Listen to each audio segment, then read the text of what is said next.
नमस्कार, मैं संजय किरोड़ीवाल और ये है कीरो क्लासेस। कल पेपर था आरबीएसई बोर्ड का 12th बायोलॉजी का, जिसमें कुछ क्वेश्चंस थे जिनको अपने को डिस्कस कर लेने चाहिए। एमसीक्यूज़ हैं, कुछ फिल इन द ब्लैंक्स है और कुछ वन लाइनर वाले भी हैं जिनको अपने को डिस्कस कर लेना चाहिए, चेक कर लेना चाहिए। तो एमसीक्यूज़ में सबसे पहला जो क्वेश्चन आता है वो है मनुष्य के अर्धसूत्राणु में गुणसूत्रों की संख्या कितनी होती है। मियोसाइट्स की बात चल रही है और मियोसाइट है वो डिप्लॉइड फॉर्म में रहता है, इस वजह से इसमें 46 क्रोमोसोम हैं, वो राइट आंसर आएगा, 46 आएगा। कई लोग इसमें 23 करके आए, वो सही नहीं है, 46 46 इसका राइट आंसर होगा। इसी तरीके से दूसरा क्वेश्चन है निम्नलिखित में से परिभ्रूणपोष पाया जाता है। तो यहाँ चुकंदर, मूंगफली, मटर, सूरजमुखी लिखा हुआ है। चुकंदर यहाँ पर सही उत्तर होगा। काली मिर्च के बारे में अपनों ने पढ़ रखा है, लेकिन काली मिर्च यहाँ पर ऑप्शन में नहीं है, तो राइट आंसर हो जाएगा चुकंदर। चुकंदर है उसमें परिभ्रूणपोष, जिसको अपनी पेरिस्पर्म बोलते हैं, वो मिलता है, बीट रूट के अंदर मिलता है, तो बीट रूट इसमें सही आंसर हो जाएगा। नेक्स्ट क्वेश्चन की बात करें तो कौन से आनुवांशिक विकार में एक एक्स क्रोमोसोम का अभाव हो जाता है।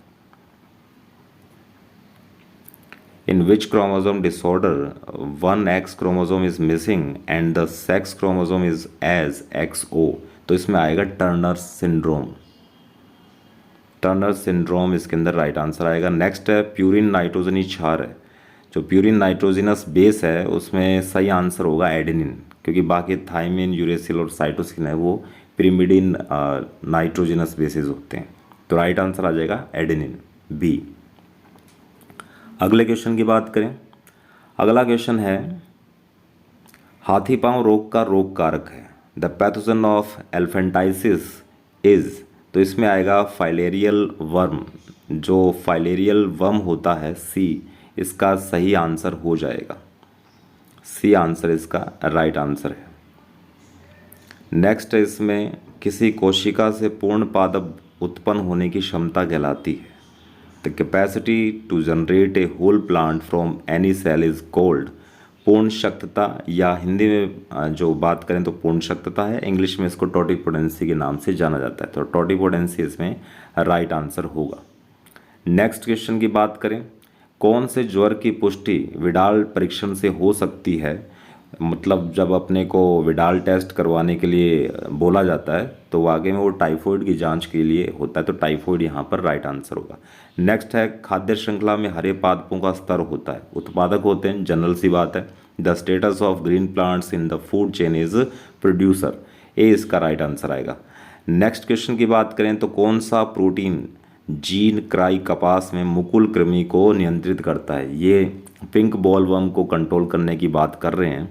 जो पिंक बॉलवर्म को कंट्रोल करना हो, उसको मैनेज करना हो, तो कौन से दो फॉरेन जीन हैं जिनको इंट्रोड्यूस करवाया गया है कॉटन के अंदर, तो राइट आंसर आएगा डी, क्राई फर्स्ट एसी और क्राई सेकंड एबी, ये दोनों कॉटन के अंदर डाले गए हैं पिंक बॉलवर्म को कंट्रोल करने के लिए या मैनेज करने के लिए।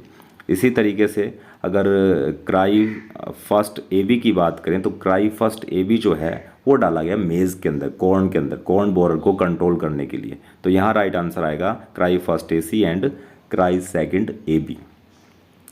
नेक्स्ट पे चलते हैं, फिल इन द ब्लैंक्स आ गए।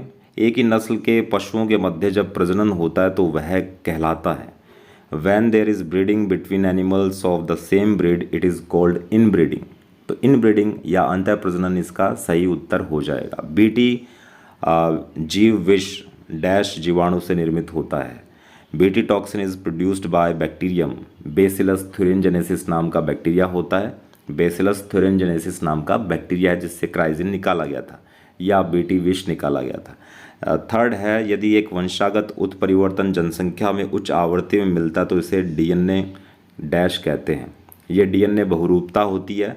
If an inheritable mutation is observed in population at high frequency it is called DNA polymorphism, ये राइट आंसर होगा इसका। फोर्थ लिखा हुआ है एक जाति के विलुप्त होने पर उस पर आधारित दूसरे जंतु व पादप जातियां भी अनिवार्य रूप से विलुप्त होने लगती है कहलाता है, तो इसको बोलते हैं सह विलुप्तता, और इंग्लिश में कहेंगे को एक्सटिंक्शन बोलते हैं इसको।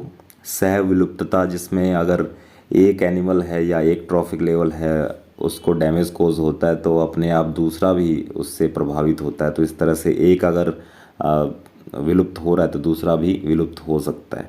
इसको बोलते हैं सह विलुप्तता। अब आते हैं वेरी शॉर्ट आंसर टाइप। पहला क्वेश्चन है जैव प्रौद्योगिकी को परिभाषित कीजिए, डिफाइन बायोटेक्नोलॉजी।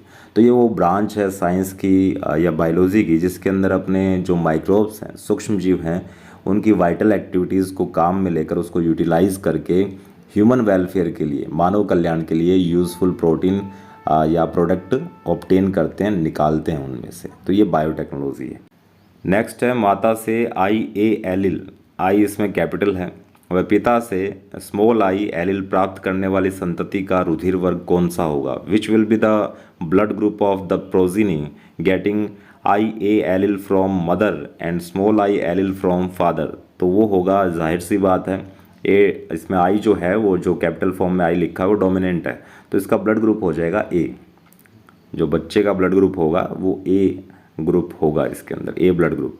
नेक्स्ट है बायोपायरेसी। ये ठीक वैसे ही जैसे अपने मार्केट में 1000 रुपये की एक ओरिजिनल सीडी बिकती है, उसकी कॉपी मारकर अपने कॉपी पेस्ट करके उसको 20 रुपये में 50 रुपये में बेचते हैं, ठीक ऐसा ही बायोपायरेसी में होता है। बस बायो है, बायो मीन्स बायोस, और बायोस का मतलब होता है लिविंग ऑर्गेनिज्म। जब अपने लिविंग ऑर्गेनिज्म से कोई यूज़फुल प्रोटीन या यूज़फुल प्रोडक्ट ऑब्टेन करते, निकालते हैं, कोई प्रोडक्ट तैयार करते हैं ह्यूमन वेलफेयर के लिए, या किसी भी तरीके से अपना जो इन्वेंशन है उसको बिना परमिशन के कोई कॉपी पेस्ट कर ले, उसको उसकी नकल कर ले, तो वो बायोपायरेसी है। नेक्स्ट क्वेश्चन की बात करें, वर्णांतता में व्यक्ति कौन से रंग और वर्ण में विभेद नहीं कर पाता है? कौन सा कलर है वो उसमें डिफरेंस नहीं कर पाता? कौन से ऐसे 2 कलर है जिसके अंदर जो कलर ब्लाइंडनेस वाला जो इंसान है उसको पता नहीं चल पाता कि ये कलर कौन सा है? तो वो 2 कलर कौन से होंगे? हरे और लाल रंग में विभेद करने में दिक्कत होती है। अगला है सहज प्रतिरक्षा को परिभाषित करना है। इन्नेट इम्यूनिटी क्या होती है? बाय बर्थ होती है, बच्चा इसको लेकर ही पैदा होता है, इसे बोलते हैं इन्नेट इम्यूनिटी। जिस तरह से कई बैरियर पड़े होंगे अपनों ने, वो सब आते हैं इसके अंदर। नेक्स्ट क्वेश्चन है आनुवांशिकता रूपांतरित जीव को या जीएमओ को या जेनेटिकली मॉडिफाइड ऑर्गेनिज्म को परिभाषित करना है। तो ये वो ऑर्गेनिज्म होते हैं जिनके जीनोटाइप में फेरबदल किया गया हो सकता है बाहर से कोई जीन इंसर्ट करवा दिया गया हो, तो ये ट्रांसजेनिक या जीएमओ प्लांट्स होते हैं या ऑर्गेनिज्म होते हैं। नेक्स्ट है समुद्र में जैव भार के पिरामिड किस प्रकार के होते हैं? तो वो हमेशा उल्टे टाइप के होते हैं, इन्वर्ट होते हैं। Which type of pyramid of biomass is found in the ocean? अपने कहीं हमेशा इन्वर्ट बनते हैं, उल्टे बनते हैं, बायोमास बढ़ता चला जाता है, जिस तरह छोटी मछलियाँ फिर बड़ी मछलियाँ। लास्ट क्वेश्चन की बात करते हैं, बाह्य स्थानीय संरक्षण क्या है? एक्स सिटू कंजर्वेशन क्या होता है? नेचुरल हैबिटेट से निकाल कर प्राकृतिक जो आवास होते हैं जानवरों के या पादपों के, उनको वहाँ से उठाकर मैन मेड एनवायरनमेंट में ट्रांसफ़र करना, कंजर्व करना, वो होता है एक्स सिटू या बाह्य स्थानीय संरक्षण। इसका बेस्ट एग्जाम्पल है जू, चिड़ियाघर। इस तरह से आज अपन ने कुछ MCQs, fill in the blanks और वेरी शॉर्ट आंसर टाइप के क्वेश्चन अपन डिस्कस कर लिए। नेक्स्ट लेक्चर वीडियो में कुछ नेक्स्ट करेंगे, तब तक के लिए बने रहिए, टिके रहिए एंड इनहेल बायोलॉजी।